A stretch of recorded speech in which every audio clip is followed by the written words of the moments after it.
The blast came without warning, destroyed. No wonder people thought this was a bomb. What is happening to this country? Huh?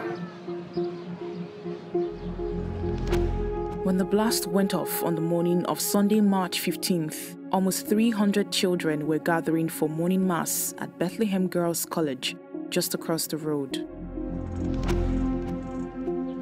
The next second, the school was gone.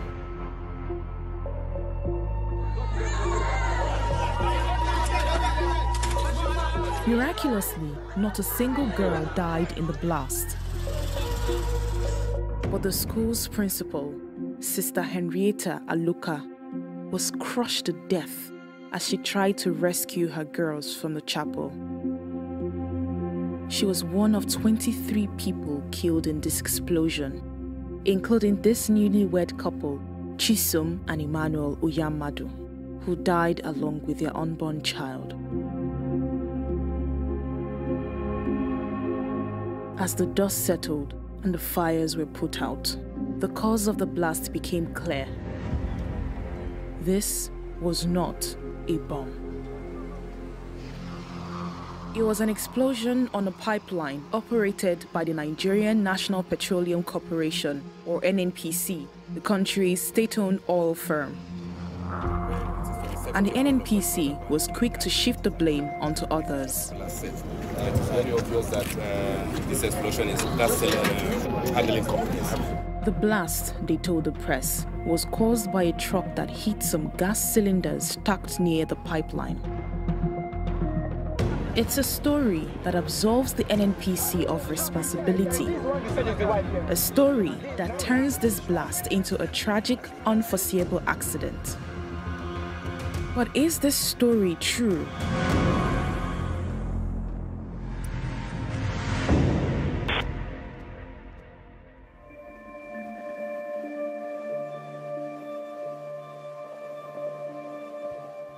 The explosion hit Shoba, a suburb of Lagos, Nigeria, on March 15th, 2020.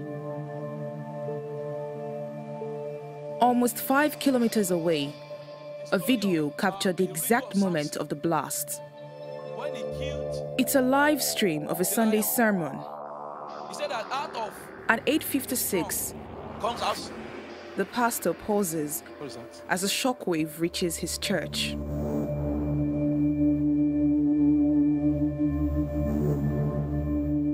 Amarachi and Komso, both 13, were also at church when the blast hit. But their service was in a girls' school, just meters from the center of the explosion. We're in the refectory, having mass. Before I knew it, when we were doing the homily, we started seeing white smoke. The refectory told me there was zinc that fell on me, and then glass entered my hand, and then my ear. I felt like the world was about to end, as if no help was going to come.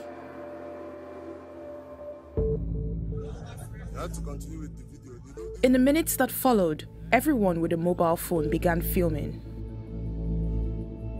But BBC Africa Eye found one video that was shot in the moments before the explosion.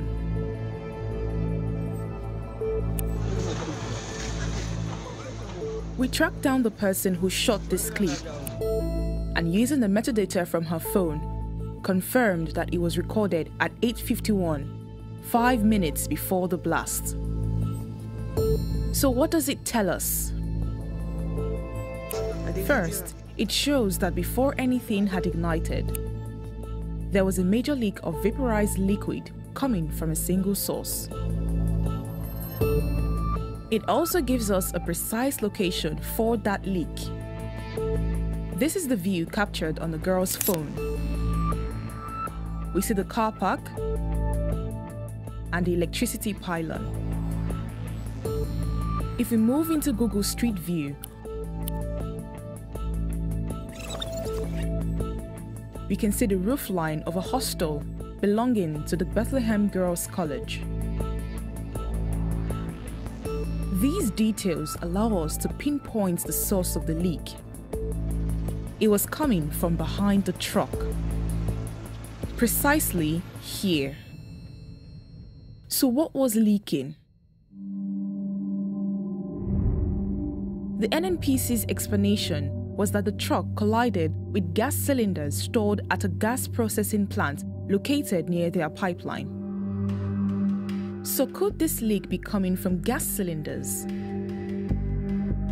Satellite imagery taken before the blast shows that there was no gas processing plant at this site.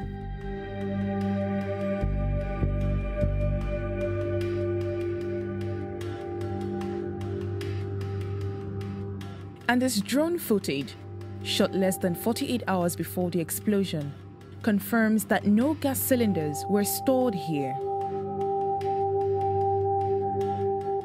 Some of the videos filmed among the ruins do show gas cylinders. But these cylinders are more than 80 meters away from the center of the explosion.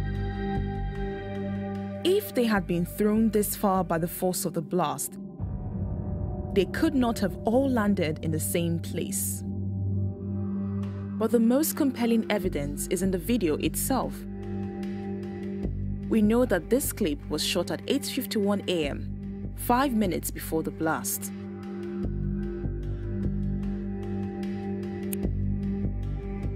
No gas cylinder can contain enough fuel to sustain a leak at this volume and pressure for so long. We consulted 3 specialist engineers, experts in liquid petroleum gas, in petroleum pipeline safety, and in explosion analysis. All 3 confirmed that a leak of this intensity could not be coming from gas cylinders. That expert testimony is corroborated by those who saw the leak with their own eyes. What happened? When we get there, we saw smoke coming out from the ground. The BBC spoke to 5 other eyewitnesses who were within sight of the truck. Now I found that there was a smoke coming out from beside the truck there. Not one of them mentioned gas cylinders or saw a collision. But 4 of them independently told us the same thing. I was coming back. That's why I said the white smoke. The white smoke was coming out. From where was it coming out from? From the ground. The vapor was coming out of the ground. So if this vapor is not being released by gas cylinders, where is it coming from?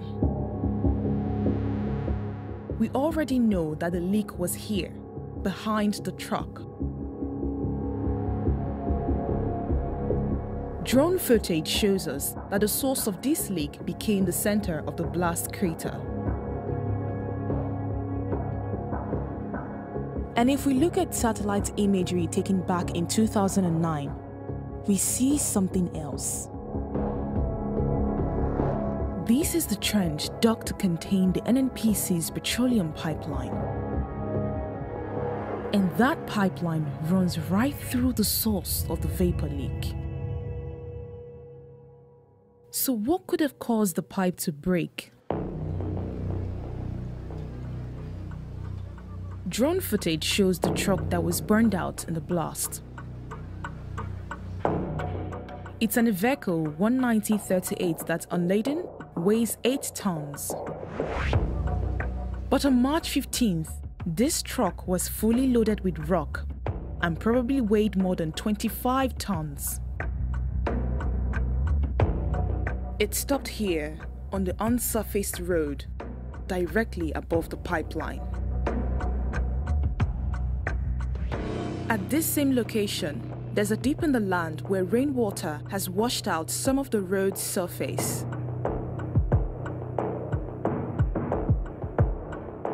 And in the days before the blast, it rained enough to soak this area, softening the eroded soil on which a 25-ton truck was about to stop.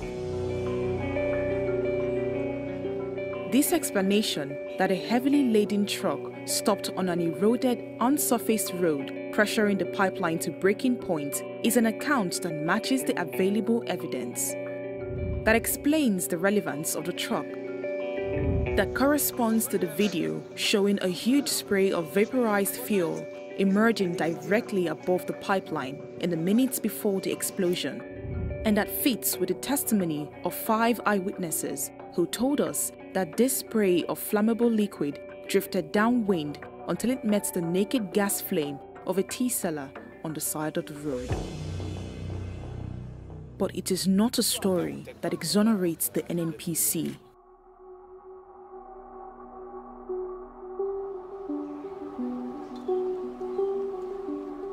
Responsibility can sometimes be hard to pin down, but not in this case.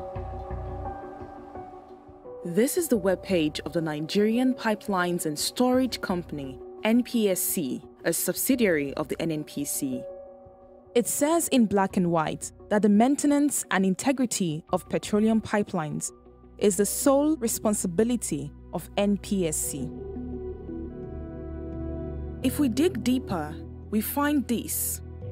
Industry regulations require the NNPC to protect the pipeline from washouts and from it being subjected to abnormal loads.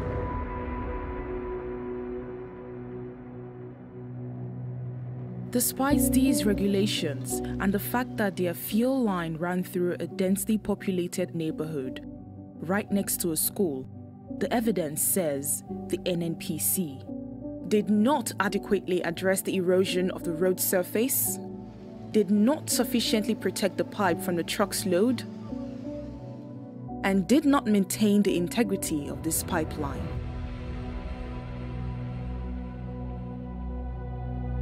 And this tragedy is not a one-off. The pipeline forms part of the 2B system, a network that pumps petrol, diesel, and kerosene from Atlas Cove up through Shoba to the rest of Nigeria. On 3 other occasions in the past 14 months, explosions on this same section of pipeline have killed residents of Lagos.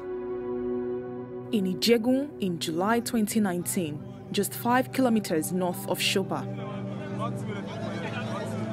In Idimu in December that same year. Jesus Christ of Nazareth. And a month after that in Abule-Ado. Please help us, the fire is coming closer. All 3 explosions were blamed on vandals tapping the line to steal fuel. But whatever the cause, these incidents exposed at appalling cost the risks that this pipeline carries into so many neighborhoods of the city. It can be lethal. And long before the explosion at Shoba, the NNPC knew that. Dr. Ambisisi Ambituni, a Nigerian engineer and academic, has been warning about the danger for years. What is happening to the operator? How is it so difficult for the operator to maintain the safety of those pipelines? If the pipeline was maintained and the integrity of the pipeline is up to standard, then some of those things can be avoided. And this is where NNPC takes a position where, as they did in this particular pipeline explosion, that, well, actually, that is an accident that we could not have avoided. And one of the consequences of taking that kind of position is that you deny yourself of the truth, and therefore you cannot learn from those incidents. We put our findings to the NNPC. They told us NNPC pipelines are strictly compliant with safety and regulatory guidelines. They denied the pipeline was inadequately protected and said there was no leakage prior to the explosion. They reaffirmed their explanation for the explosion's cause, that the truck hit gas cylinders at an LPG shop. They said despite there being no issue of negligence, they worked closely with the Lagos State government in providing a 2 billion naira relief fund to victims. 6 months after the blast, Amarachi and Komso are still not back at school. The school itself remains in ruins. But the stretch of 2B pipeline running through Abule-Ado has already reopened, and the danger has not gone away. The pipelines that NNPC own is killing Nigerians. The oil and gas industry is supposed to be a blessing to our country. It is supposed to be the lifeline that saves our people and the people of Nigeria out of poverty. It is supposed to be the one thing that we should be proud of as Nigerians. Fix the pipeline and own up to the responsibility of a pipeline operator. The Lagos State government has set up a relief fund compensating families who lost loved ones. These families have been paid 2.5 million naira, or $6,500 each. But the NNPC has not acknowledged any negligence or liability, and according to some of the survivors, has done nothing for those whose lives were destroyed. Underneath Nigeria's schools and homes, its oil keeps flowing.